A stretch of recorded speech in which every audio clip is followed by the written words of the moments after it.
Okay, Bismillahirrahmanirrahim. Alhamdulillah, I can make this video today. Assalamualaikum warahmatullahi wabarakatuh. Okay, so in this video I'm going to discuss about structures of complementation. Right, let's go to the constituents. So, structures of complementation consists of two immediate constituents, which is verbal element and complement, of course, complementation. And when we analyze it into Chinese boxes, so we're gonna have this. We have verb and then complement, and then in the middle we can put this symbol C and put them into one box.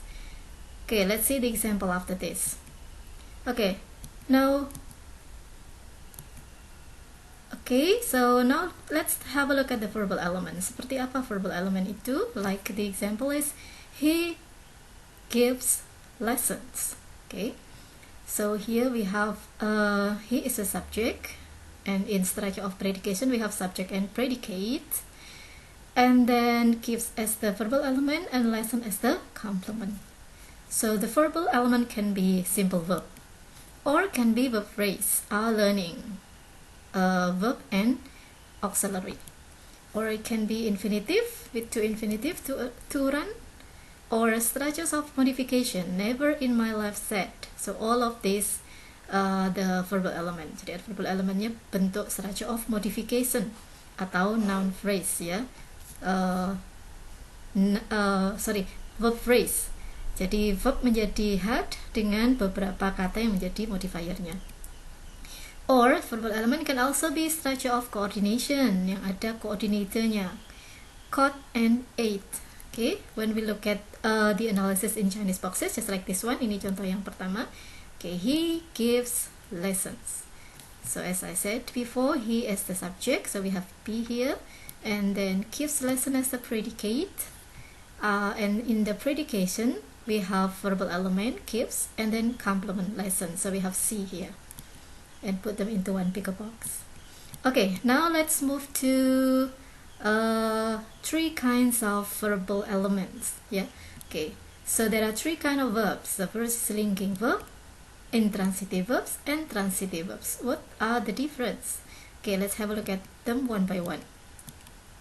Okay, in linking verb, so linking verb is actually the verb which link, verbs which link between subject and complement. Okay, and because we said here that linking verb is linking subject and complement, so of course it has complement. Jadi ada complementnya. But no passive. What does it mean? Maksudnya apa ini? Tidak ada kalimat pasifnya. Let's have a look at the example. Contohnya. Just choose one of these. Ini bisa dipilih salah satu. Semuanya ini adalah linking verb. Was, to be, ya. Became, seemed, looked. Ini kebetulan verb 2. But actually it can be verb 1.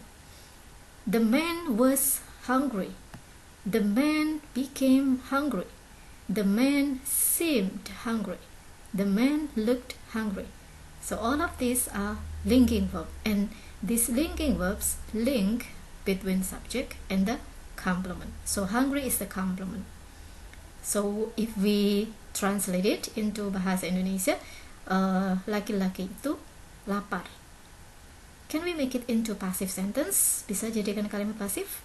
Lapar di laki-laki itu? Of course not. So linking verb doesn't have passive voice. Okay, that's what you have to remember. For example, now maybe we can make another example, like you look beautiful, for example. Kamu terlihat cantik. Tidak bisa dijadikan pasif. Cantik dilihatin kamu. Of course, it's not possible. Okay, now let's have a look at the analysis in Chinese boxes. He was hungry. He as the subject, was hungry as the predicate, and then was is as the linking verb, and hungry as the complement. So the analysis is like this. Okay, now let's see the second one, intransitive verbs. So intransitive verbs are the verbs with complete predicate without complement. Intransitif itu adalah kata kerja yang tidak membutuhkan objek. So, without complement. Jadi tidak ada complement. So, have neither complement nor passive. Karena tidak ada complementnya, maka dia juga tidak bisa dijadikan kalimat pasif. Let's see the example. The rain stopped soon. Stopped is intransitive verb. Hujan berhenti segera. Ya, berhenti doesn't have complement, tidak butuh objek, tidak menghentikan apapun. Ya, so if we can we make it into passive sentence? Apakah bisa dijadikan kalimat pasif? Hujan berhenti segera. Segera diberhentiin hujan? Of course not. So no passive sentence.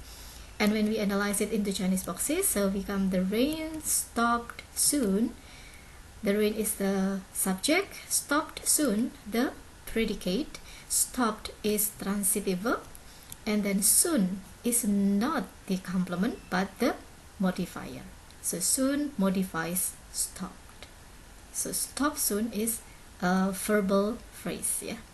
Okay, that's intransitive. So no C in intransitive. Now let's move to the last one, transitive verbs. So transitive verbs means verbs which have complement. Jadi verb yang membutuhkan objek atau complement. So they always have complement, and they can make and the sentence can be made into passive sentence. Bisa dibuat jadi kalimat pasif. Misalnya, the man sold his car. Sold is transitive verb, menjual. So we need object, we need complement. Apa yang dijual? His car. So sold his car. Sold as the transitive verb, his car as the complement. Can we make it into passive sentence? Of course we can. The car was sold. So mobilnya dijual, because we have complement, and we can change complement into the subject in passive sentence. How to analyze it into Chinese boxes? Okay, the man sold his car. The man as the subject, sold his car as the predicate, and then sold is the transitive verb, and his car is the complement. So we have C right here. Okay, so I hope you can now understand the difference between linking verb, intransitive verb, and transitive verb. So in structures of complementation, actually we discuss linking verb and transitive verbs. Jadi intransitive itu tidak akan dibahas lebih lanjut karena tidak ada complement. Now we will focus on complement. Okay, complements. How many kinds of complements? Ada berapa macam complement? Ada subjective complement, objective complement, direct object, and indirect object. And we'll discuss one by one. Apa saja beda dari macam-macam complement ini?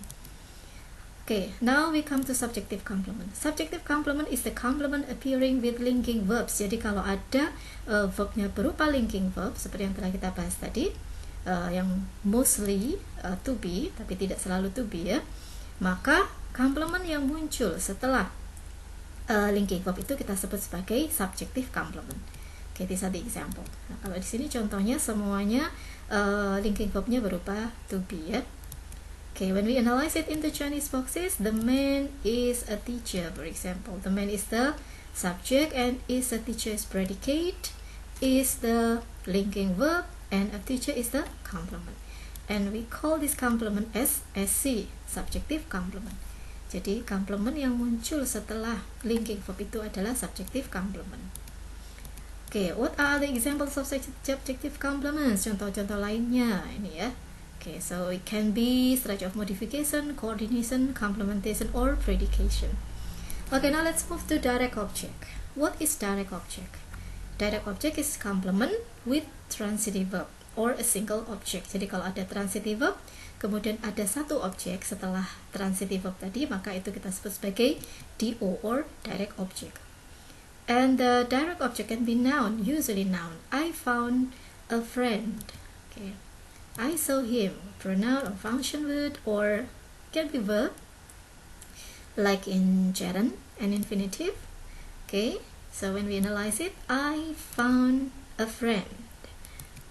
I as the subject, and then found a friend as the predicate, found as the transitive verb, and friend as the object as a complement.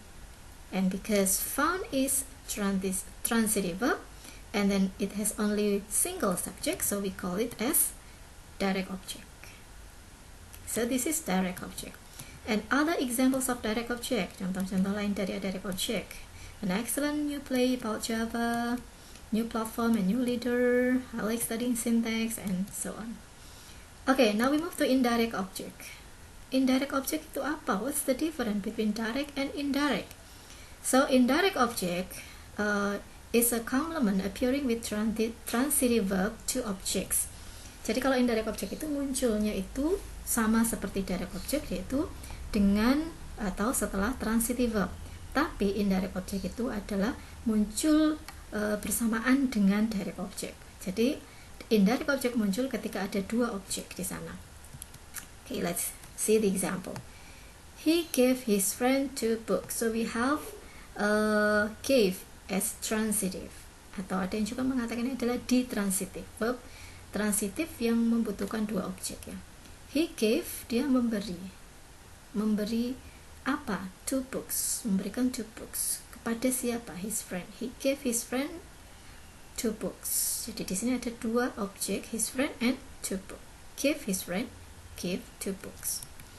And we can also make it into the first object, we can make it into prepositional phrase ya. Yang pertama objeknya bisa ditambah dengan to, yang maknanya adalah he gave to his friend 2 books atau he gave 2 books to his friends.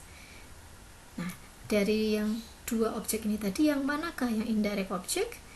Okay, let's see the criteria. Jadi kita lihat kriterianya. The first one, indirect object is in company with direct object. Indirect object itu selalu muncul bersama dengan direct object. Jadi ada dua objek. Indirect object comes before direct object.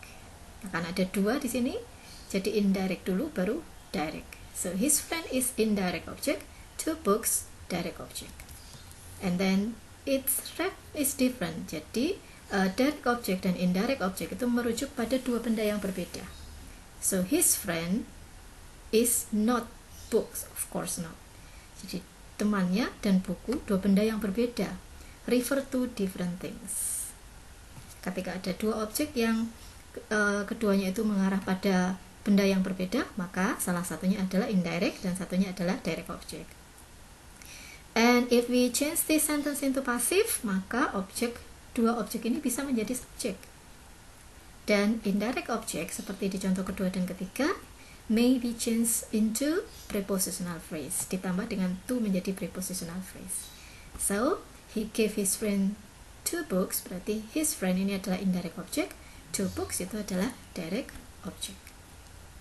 Okay, let's see other examples, contoh yang lainnya. He told his lecturer, indirect object. His name, direct object.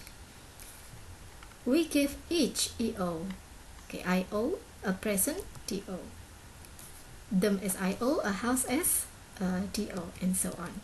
Okay, if we analyze it into Chinese boxes like this one, he as the subject, told as the verb, transitive, okay, and told his lecturer his name as the predication or predicate, and then told as the verb, his lecturer his name as the complement, and then count first, okay, DO in the back and then IO in the first ya. Jadi seperti ini adalah indirect object and direct object. Okay, now we move to objective complement. Kalau objective complement bagaimana? Two objects do not fit in direct and direct object.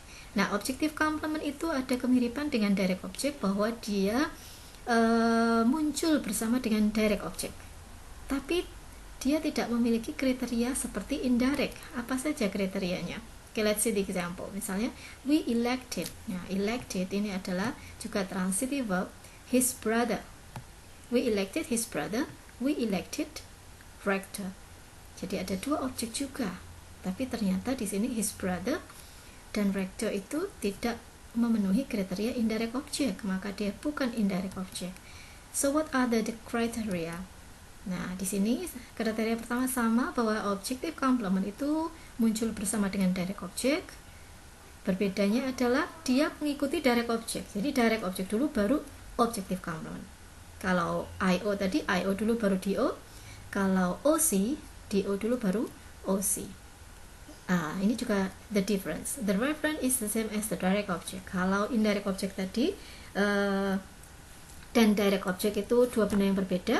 Kalau objective complement dan direct object itu adalah satu benda yang sama. Let's see the example here. We elected his brother rector. Kita memilih saudaranya menjadi rektor. Jadi saudaranya dan rektor itu adalah satu orang yang sama, karena yang kita pilih menjadi rektor adalah saudaranya. So the referent is the same. And in passive voice, only the first or the direct object can be made subject. Kalau kita jadikan kalimat pasif, maka OC tidak bisa dijadikan subject. So these are the difference. Okay, let's see other examples. Contoh yang lain. We made him a member. Jadi di sini him di sini adalah direct object, a member adalah objective complement. Begitu juga dengan yang lainnya. Okay, so when we analyze it into Chinese boxes like this one, we made him a member. So we as the subject, made him a member as the predicate, made as the verb, him a member as the complement, and then him and a member are the same person. So him as the direct object and a member as the objective complement. Okay. And now the last slide, I guess. So what about objective passive? Kalau tadi adalah kalimat-kalimat aktif, maka objeknya atau komplementnya kita bisa sebut sebagai objek subjective complement, direct object, indirect object, ataupun objective complement. Kalau dalam kalimat pasif bagaimana? Nah, kalau dalam kalimat pasif maka of course we don't have subjective complement. Tidak ada subjective complement. Dalam kalimat pasif complementnya itu bisa kita sebut sebagai direct object ataukah indirect ataukah objective complement. How to know that? Bagaimana kita tahu apakah objek tadi termasuk yang mana? Apakah complementnya termasuk yang direct, indirect atau objective complement? So we have to change the sentence into active sentence first. Jadi kalimatnya harus dirubah menjadi kalimat aktif dulu kalau kita ingin tahu apakah complementnya itu termasuk yang mana. Misalnya, he was given a book. Dia diberi buku. Dia diberi buku. So the verb is here, was given, and the complement a book. Nah, a book ini kira-kira DO, IO atau KOC. Maka kita harus mencoba menjadikan kalimat ini aktif dulu. He was given a book. Someone gave him a book. Seseorang memberi dia a book. Nah, a book di sini ternyata adalah kita sebut dia sebagai direct object. Seperti itu, dan begitu juga yang lainnya. So I hope my explanation can help you understand better the material. So thank you so much for today, and assalamualaikum warahmatullahi wabarakatuh.